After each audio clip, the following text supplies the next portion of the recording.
You're listening to Cards to the Moon, a podcast about trading cards from both a collector and investor perspective. We hope you'll stick around for the ride as we take a deep dive into the state of the hobby, share some hot takes, hopefully some useful advice, and fun stories along the way. Hey guys, welcome back to another edition of Cards to the Moon. My name is Clark from 5cardguys.com. You can also find me at 5cardguys, all one word, on Instagram, YouTube, Facebook, and on TikTok. I'll make sure to include all the links in the show notes below. So today, I've got another great interview for you guys. His name is Raf, and I first met him at the Sport Card Expo here in Toronto, where I had set up for the first time as a vendor. You'll hear in the interview why he came up to us, but what I'll say now is that it was a real pleasure getting to know him as a collector, and he has a really cool and interesting Pokemon card collection.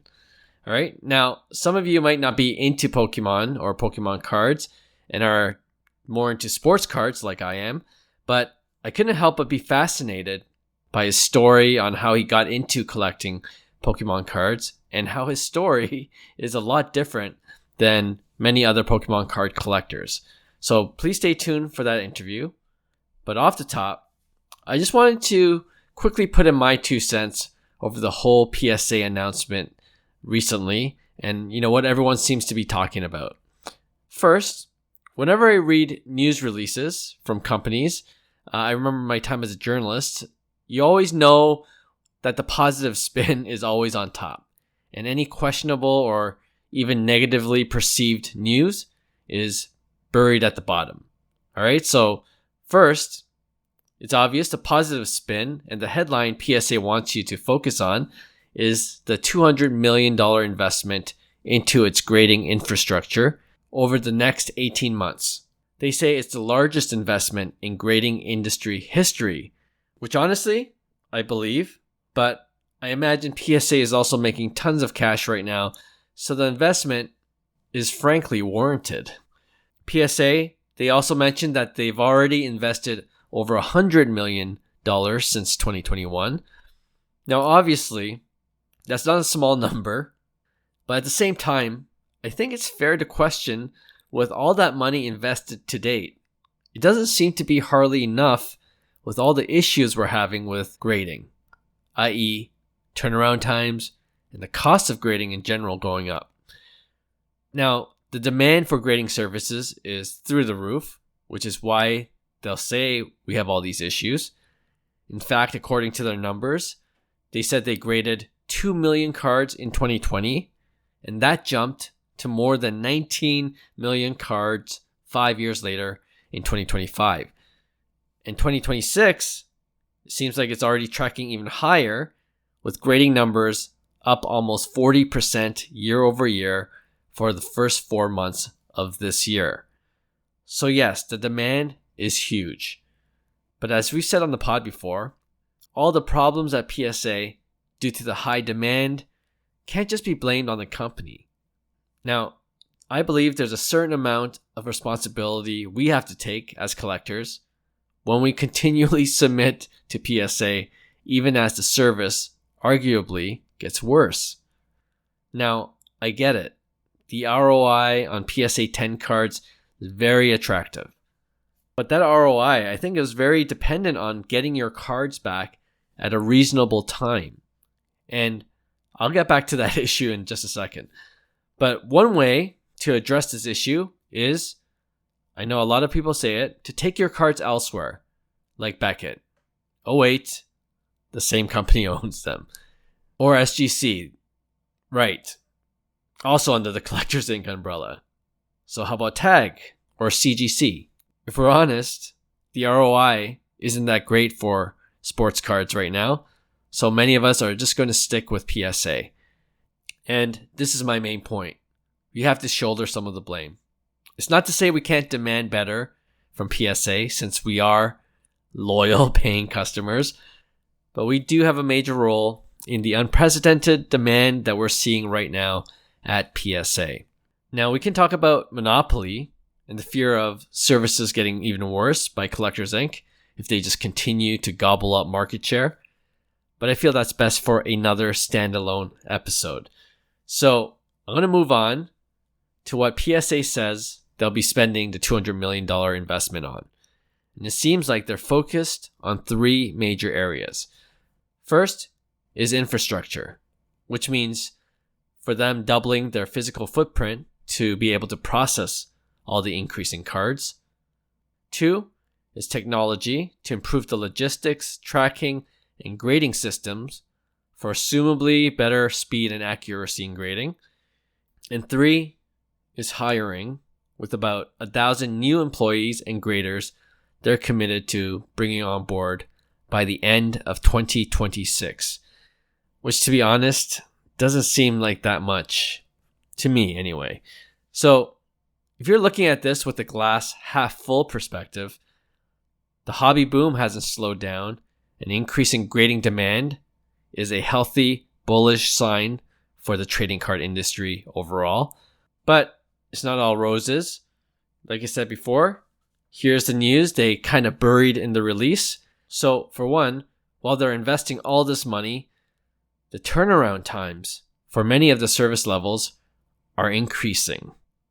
All right, so this is what it says on the release. New estimated turnaround ranges are, for value bulk service, it's going to take 150 to 170 business days.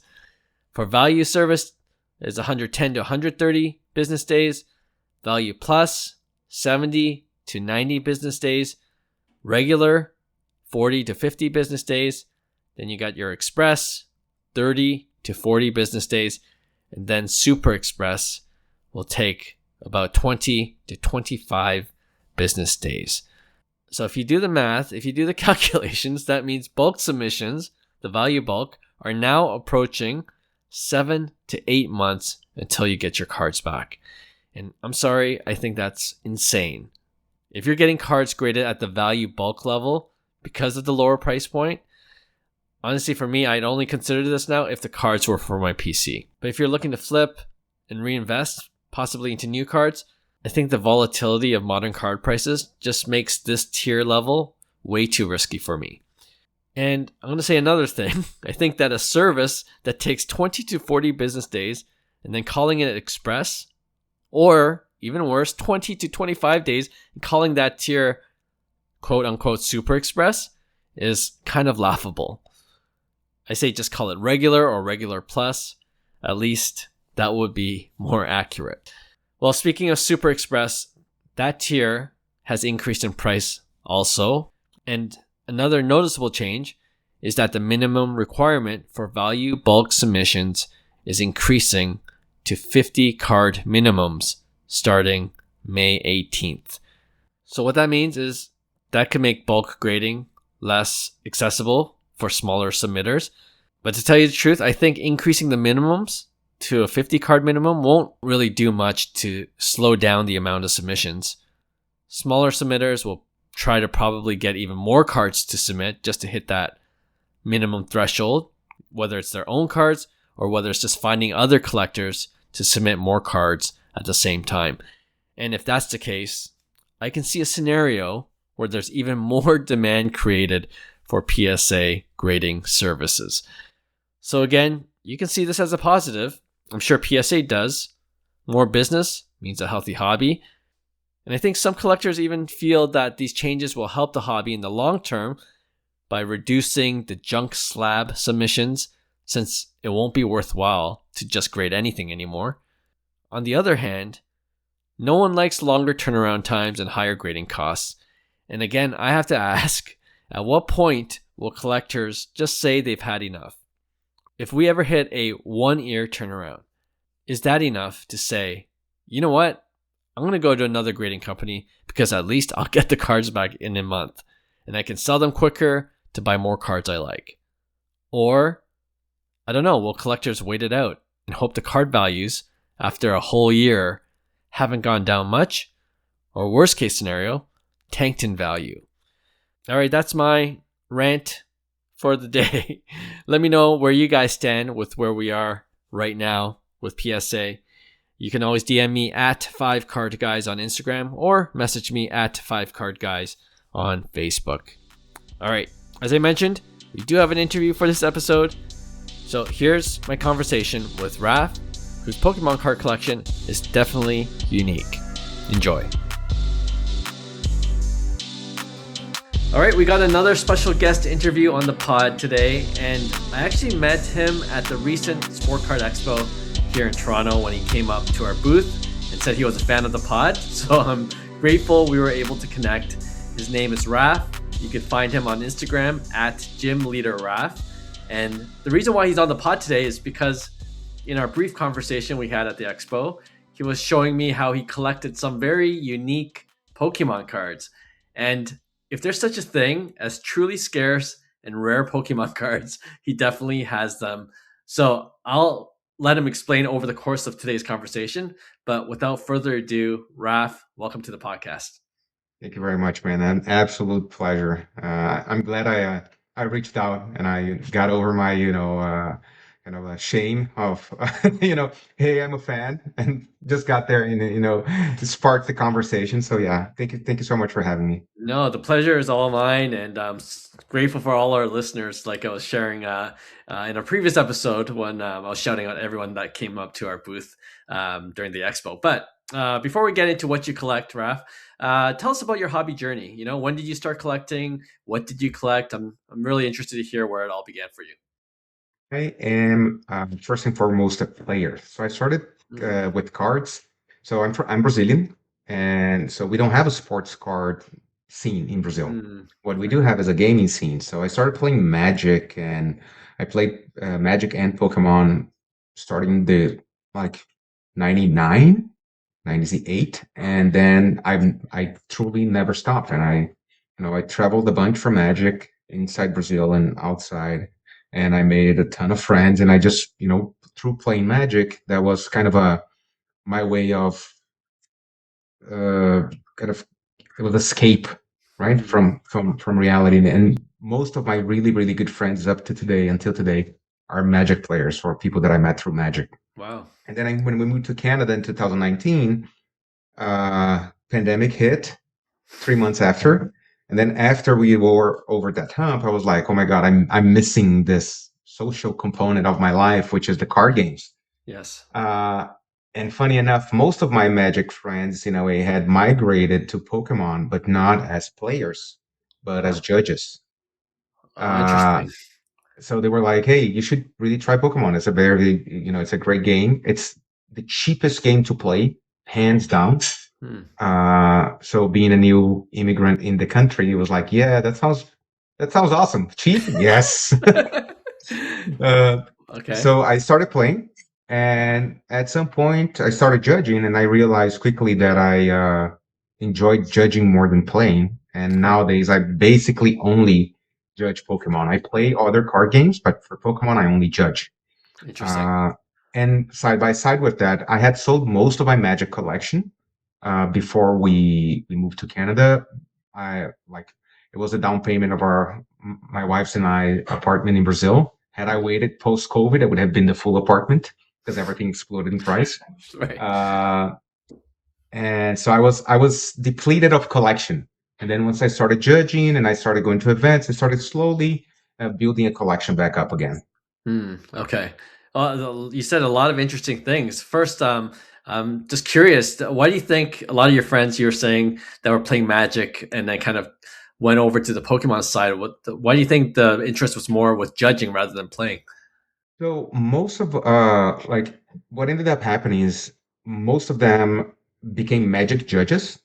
Oh, I And see. then at some point, Pokemon started recruiting Magic judges because the program for Magic was a very robust back in the 2000s and 2010s. It was a very robust training program for judges. So Hmm. Magic had the best judges of any card game. And Right. Pokemon started pulling, recruiting people to, and that specifically in Brazil happened quite a Hmm. bit. It took in North America, it wasn't quite like that. Pokemon had a very core of people that were their judges. But in Brazil, a lot of Magic judges migrated to Pokemon, and some of Okay. my good friends did that. And it was Pokemon. paid quite well as well back in I Brazil. see. So it was Yeah. like it was a natural monetary transition. Oh, I see. Okay, that makes more sense. Yeah. So I'm not familiar, and I'm sure a lot of people aren't as familiar as playing the TCG games. A lot of us are Right. just kind of collectors. So, kind of in a nutshell, like high level, how would you explain what is involved with Pokemon card judging, game judging, as an official, as a judge? I like to say that Pokemon as a card game is think of a mixture of poker and chess Okay. because there's a luck component to it because you're drawing cards, right? Mm, So that's but and chess in the sense that imagine that at every 3 months we're releasing new chess pieces, which are the new cards. right. So there's always new pieces. Oh, do you have a hook? Now you have a space hook. Space hook moves, in a different way instead of moving the way that normal hook does. So you're refreshing kind of your pieces all the time. Okay. And while there is a luck component to it, Hmm. and a RNG component to it, the really, really good players, they always do well because they play, it's just like poker. Like you play to your outs and you understand the odds, so you play to them, right? Right. So there's a lot less luck than most people think there is. Okay. So I like that analogy. It helps me understand it a little bit more. But if we're sticking with that analogy, when you play poker, when you play chess, you don't necessarily need officiating. So where does this judge come in? Like, what does the judge do during these games? So for instance, I make a play with my hook, right? Yeah. Or with my and then you say, "Oh, you can't make that play because I have a card that blocks your hook movement." Mm, But you've already made the play. Now we need to call a judge to correct the situation. And okay. sometimes it's as simple as, okay, let's retrace it back one step. But Yeah. sometimes the actions are only perceived or noticed like 2, 3 turns after it has happened. Now the board state is fully broken. It's Mm, irreparable. So we need to, okay, so what are we going to do? Who made the mistake? Is it going to be a game loss? Is it going to be a double price penalty? Like there's different I see. levels of infractions, and for each infraction, there's an associated penalty with it.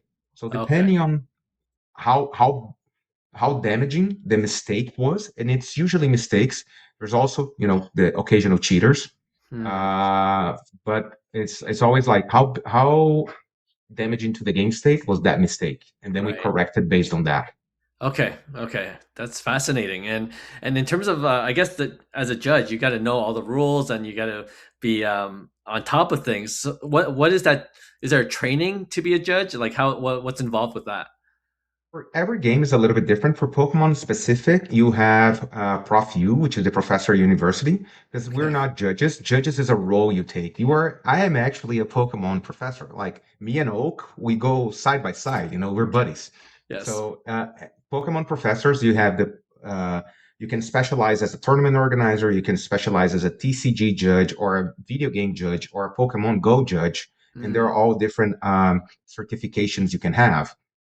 So they have a training program, but the best way to learn is doing events and learning from someone that's been doing it. It's kind of a tribal knowledge kind of thing. The mm. documentation is there, but there's a lot of little intricacies that you only learn when you start doing kind of the higher level events. Okay. So I'm when we were at the expo, you were mentioning how, and you kind of even in the intro, you mentioned how you moved to Toronto in 2019, and then because of these Pokemon events that we're talking about right now, it's enabled you to go around the world, travel to different places around the world for these events. Um, First, how long have you been doing it, and where have you traveled to? Name some cities. Okay, What you've so I got. started in 2022 and I did mostly local events. And then I started, once I've done enough local events, like I said, I have a lot of friends that help me. So I was always asking them questions and getting very curious about it. Hmm. So whenever I got my first opportunity to do a regional event, which was Pittsburgh, I went all in. I was like, I'm going to be the best first time judge these people have ever seen. Okay. It's the immigrant mentality. I'm going to make this happen. Yes. Yes. so so I did that, and then after that, I got invited to Toronto, and then after that, I got invited to do Milwaukee, and then I did Indianapolis, and then it just started rolling. Right. And for instance, tomorrow I'm leaving for Amsterdam because there's a regional in Utrecht, so I'm doing Amsterdam. 3 months ago, I did the international, which is the continental event. So I Okay. did the European International in London. I've done the Sao Paulo or the Latin American International a couple of times in Brazil. Yeah. I've done Worlds 2 times, one in Honolulu, which was fantastic. One Nice. in Anaheim, took the kids as well. We went to Disney World, like the two mice, Pikachu and Mickey side by side. Perfect. Fantastic weekend. The kids loved it. So, Amazing. so yeah, I traveled a bunch. I'm doing uh, a few. I did New Orleans a few other times. Okay. I'm waiting for an invitation for Italy as well, which is coming up. I don't know if I'm going to get it, but hopefully I'll get it. So there's, traveling, man. It's fun. Yeah, sounds like fun. And how frequent are these events? It sounds like a lot, but how frequently do you go and attend these events? So I'm a professor in real life. That's what I do. So during the school year is kind of hard, but my Right. year ended, my semester ended a couple of weeks ago. So Right. I have like a string of four events basically back to back. For Pokemon, there's basically events, if not every week, every other week. There's a Mm, regional somewhere in the world. right. So for instance, the next week when I'll be doing Utrecht, there is going to be a regional in Campinas in Brazil at the same Okay. time. Mm, Then I stay 1 week at home, and then I go to Indy, and then from there, hopefully, I'll go to Turin, and from there, hopefully, I go to New Orleans. So there's New wow. Orleans. So there's Yeah. it's a ton. It's a lot of events. It's a lot of traveling. But I tend to concentrate them to either the beginning of the semester when things are not crazy, or after the semester is done. Gotcha. Gotcha. Yeah. It's, you know what? It kind of sounds like card shows. There seems to be one every weekend or somewhere Yeah, around the world. There's something, there's a card pretty show you can much. attend. So it's Yeah, pretty much. similar that way. Okay. When you go to these, is it first of all, how do they select the judges? Is there like a pool, and then the Pokemon Center, or like who decides who gets to go where? So it's usually what happens is you apply for the event, and Okay. then the tournament organizer, there are different tournament organizers depending on where you are. So Europe has two, Latin America has three, Mm, North America has one, and they select from this pool, right? And they try to communicate one with another, especially if you're applying to an event that's out of the region. yeah.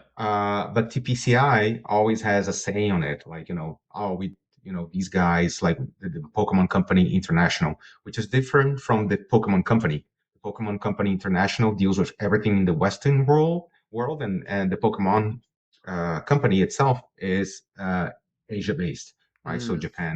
So right. it's a different systems. Okay. Got you.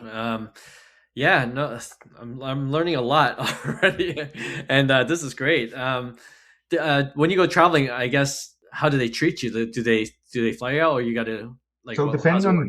it depends on the event, right? So if you're in leadership positions, Mhm. usually it means that you either get and for a regional, for instance, you might get your flight covered.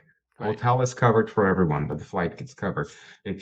Or if they're not covering, you get an additional booster box Oh, I see. for flying over, right? So Yeah, it all depends on the event itself. the event and determine the organizer and the country and the legislation of the country. So everything's kind of different. Okay. Okay, understood. Well, you kind of it's a good segue to what I want to ask next, which is when you go, and this is kind of our meat of our conversation at the expo. You're showing me your cards. So, Yeah. how's that work? Like, do you get awarded a card? Can you just start for our podcast listeners what Yeah. you were showing me that day, and how you get those cards? Yeah. So, for instance, if you usually players when they go to an event, they will receive a promo card that's attached to that event, right? So Okay. I'm gonna show you. So Yep. this is an trainer, and it has the regional symbol here. So Nice. players will get this promo card that you can only get by playing the event. But Right. for us, it has this little staff I stamp see. over here, Yeah. right? So that's part of our thank you Mm, from okay. the Pokemon Company. You get these promotional cards, right? So this is a regional, so it has a regional stamp. This would be an international card, so it has the international stamp. Yeah. Um, and when I've done Worlds a couple of times, so I have the Worlds promo that have stuff underneath here, Right. and I've seen those. here Yeah. is a different Paradise Resort with Pikachu and friends. Yeah. So it's a very cool perk Mm, because you, for instance, you kind of know how many there are out there, right? So like if let's say we did two regionals with this particular promo card, and I know there were, I don't know, 250 staff on each one of those regionals. Hmm. I can assume there's only 500 of those out there in the world, right? Right. Yeah. So and people that, and these cards historically haven't been really that expensive. Hmm. But since the advent of 151, I feel like the collectors started master setting a ton. Hmm. So Right. now, if you want to master set, like or grandmaster set, would I say, right? A particular collection, these are cards that interest people Yeah. because they can only truly master set it if they have all of the cards of that language. Yeah. That includes the staff promos. That's cool. And I've certainly seen some listings. Like, so I know people list some of them because the value has gone up, but with the rest of all the Pokemon card market. But Yeah, yeah, just what do you think about just how the Pokemon card market has been the last couple of years? Has that it's surprised you? been Yeah, it's been crazy, right? It's like, oh, it's a bubble, it's a bubble. Is it a bubble if it never pops? Like, is it a bubble or is it just real life? You know? great question. Yeah, Is it real life or is it just fantasy, as the great Fred Mercury would say? So yeah, I, I, I I think it's absolutely crazy what the prices are in if you look at it from kind of an objective, non-hobby perspective. sure, But sure. as you guys always say, hobby logic does not apply to reality, right? That's why it's called hobby logic. That's right. That's right. Uh, Yeah. No. Well, how about you contrast for us what it was like when you first got into Pokemon? Like, I'm sure there was a before and after. Maybe so 151 is that marker, but yeah, what was the scene like so I, before and then now? I'm gonna give you a very kind of, this is the Professor Voltorb Yeah. one from 151, right? Yep. So if you see, there's a little stamp here. There's two versions of this card. This is the reverse hollow, and there's the Cosmos hollow, right? Okay. I've had the privilege of receiving two of these in separate instances, Hmm. uh, and the first one I got, like I sold for $700, and I was like, "Ooh, Yeah. Yeah. payday, baby!" You know, Yeah. it's just like, uh, and then it's 4K now. That's crazy. That's a 2 year difference Right. because people realize that if they want a grandmaster set, Yeah. the they need it, right? Right. And it's one of those things, like you, like it for me, doing the judging is a hobby, but it's also a way I provide for my family. So it makes sense. Like, oh wow, $700 for a card that Hmm. I got for doing a good job, basically. Yeah. Awesome. Yeah, I'll take that. Yeah. Uh, and but then like 2 weeks later the card exploded, it became 1500. I'm like, oh my god. And then now, and it just kept on going, Sure. because the reality is, uh most for most cards that are either staff or professor program, like we don't know how many of these are out there. Hmm. Like, we can guesstimate, but you don't really know, Right. right? And just like this, they can stop giving them out. Yeah. True. There's, you can't think just because it's been happening for in a certain way that it's going to keep happening that way, right? Sure. Yeah, yeah. No, that's good point for sure. And like speaking of the different cars that are available out there, and kind of what you're talking about, there's international events and some of these cards, it's hard to keep track of, to tell you the truth. For me, I'm looking, I'm like, oh, this looks cool, but then you realize, oh, why is this significantly cheaper? It's because maybe it's in Portuguese, or it's like it's just a different it looks exactly the same, but what do you think about the different variations that are out there? Obviously, English, Japanese get the most attention, but how about the other countries? 100%. Yeah, what do you But think? so funny enough, for instance, some countries in Asia that play with English cards, I believe it's Indonesia, they have a Ultra Ball League, Great League. So the cards are in English, but they have a stamp that says Ultra Ball or Great Ball or whatever the tournament is.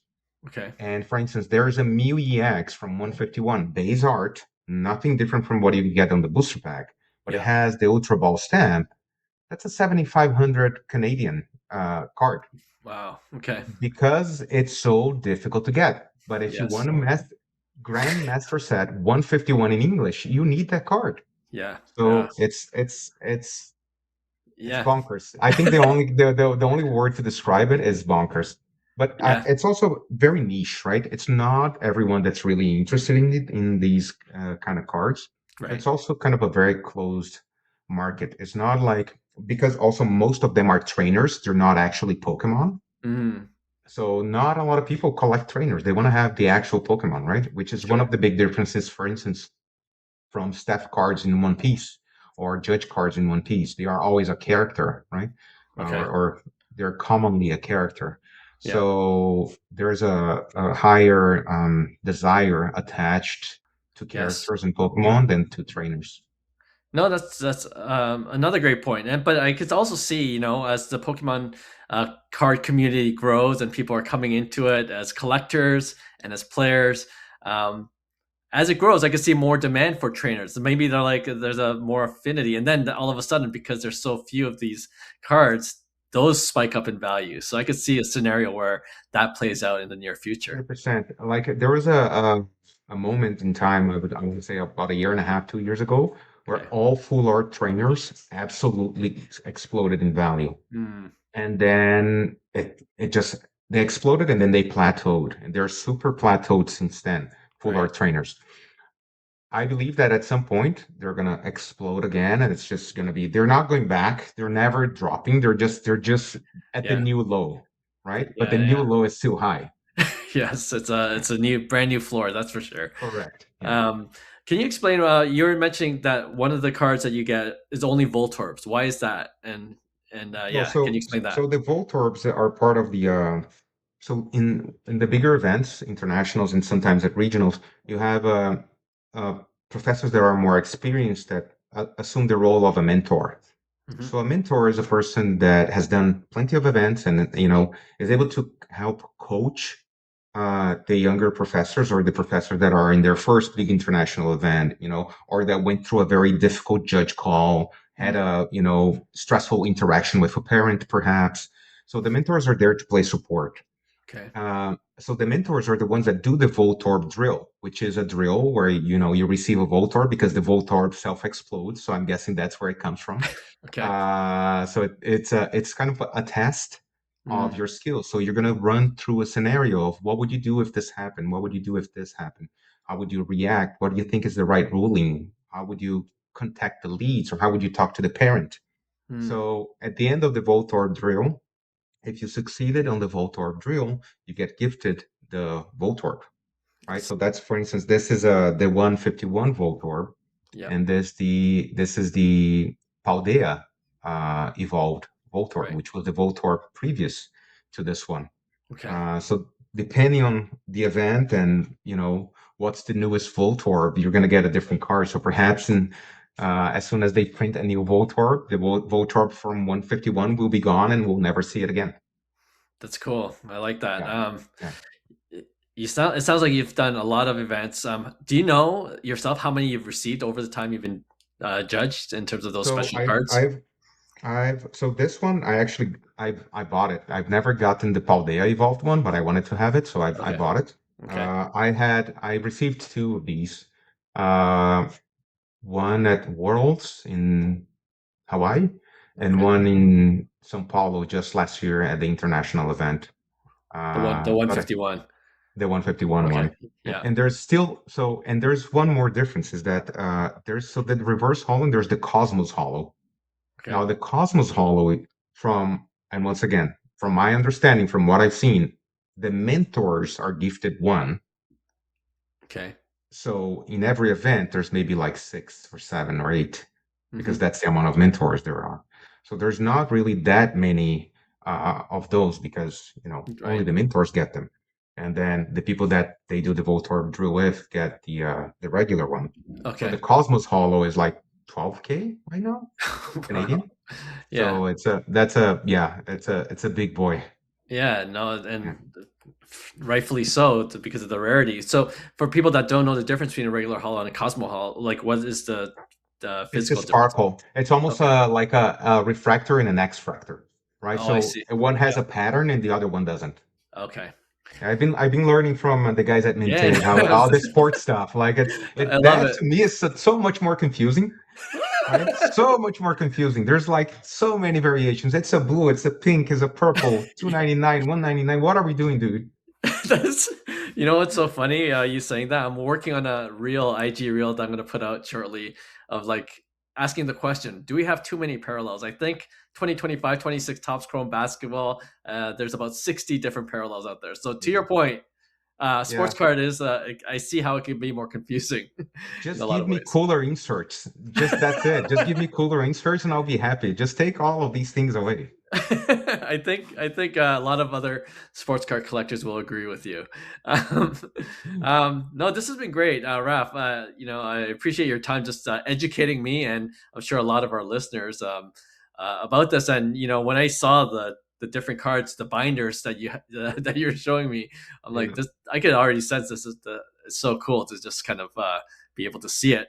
I'm curious from your collection. I've been asking all our guests this last question, but from your collection, do you have one that's your favorite, a card that you would never sell, and why if you do?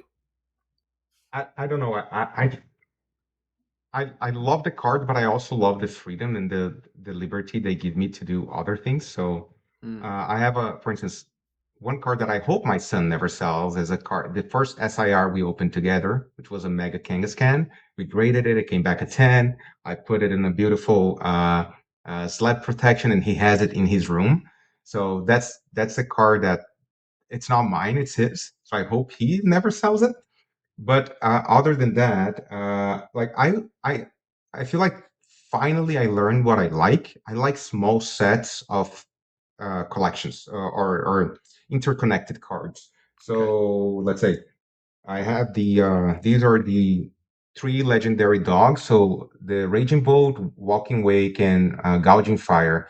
So it's the Yeah. Raikou, the Suicune, and the Entei in the prehistoric versions.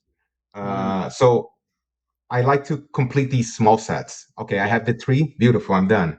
So now I'm looking. So I have now the Galarian Moltres and the Galarian Zapdos. I just need the Galarian Articuno, and then I'll have the three. And I'm Yeah. like, okay, cool. So I like to build those mini sets because it's also I feel like it's a little bit more. Uh, it gives me a clear direction to go. So Yes. one of which I'm working on right now, and this is kind of crazy. This is a judge card. Hmm. So this is the Friends in Paldea. It's given out on Professor Cups, which are exclusive to Professor Judges. Okay. And so there's a top eight, there's a top four, there's a staff, and there's a champion version. Mm, There's also a finalist version, which I don't have. okay. So I need to get that one to close the loop on these because then I would have all of them. Yes. But that's a very difficult card to have right now because I think they only did 10 of these events and they stopped the Professor Cup season. Hmm. Uh, so I'm and they only give out three of the champion or the finalists per event. So there's like 30 of them. Right. So it's hard to track down, and I'm still kind of taking a deep breath and thinking of, am I willing to make this commitment, the financial Yeah. commitment to this? Sure. Sure. Because I'm so close. I have 4 out of 5. You know what I You mean? got it. Like You it's got it. almost there. You got to do it. You got to I gotta go bite for the it. bullet. Yeah, 100%. Where do you look for? I'm curious. Just an extra question. Where do you look for these cards? Is it on eBay or TCG Player? Like, where do or shows, card shows? Like, where do you So go? usually, if it's this specific, and that has to be eBay because it's the what eBay does is that it turns a niche market into a non-niche market because you're selling for the whole world, right? Right. So for specific cars like these, eBay is the best spot. The other way is to go after the professors because it's a community that we know. Oh, this guy got second. He was a finalist. Hey, are you willing to sell your card? Right. Right. So we chase them down like. Yeah. I've heard you got that's, second. What are you doing with that card? that's so interesting. Yeah. And well, from the professors from that community, I don't know if you would know, but how many of them would you say are collectors, and how many of them are like, oh, this is kind of cool, but if I could get money for it, I'll sell it right away. Well, I what's that? I think I think the largest part of the Pokemon professors are very devoted to the brand. So Oh, okay. it's very hard to get people to sell these Mm, things, right. unless, for instance, it's easier for you to get a Brazilian judge to sell it just because they sell it and the money that card becomes 5x because Mm, because of the currency exchange, right? The exchange rate. So yeah. it's so attractive. Mm, But some judges just hold everything they have. So it's case to case. But even when they sell it, it's always like, oh man, I'm selling this. It's never like, "Woo, I'm getting rid of this." It's right, right. always it's always bittersweet. Yes, I got 10K, but now I don't have my card, that I Right. worked so hard to get. So, Right. No, there's certainly attachment to it for sure. I can see that. 100%, 100%. No, that's amazing. Again, Raf, yeah, thanks for just taking the time to teach us about these cards, and that I'm always looking to get one staff card because I know I've been going down the rabbit hole. Like I'm primarily a sports card collector. Yeah, I like a lot of the guys from Mint Inc. that you were the head of, yeah. but of course with the Pokemon card market, I just couldn't ignore it any longer, and then No, it's too good to pass up. and it's so much fun. And I have a 9-year-old son and a 5-year-old, so they're into Pokemon naturally, and so it's fun to do it together. And I love your a great point in terms of like collecting Pokemon because there's so many out there. It could become a little bit overwhelming, especially if you're just getting into it.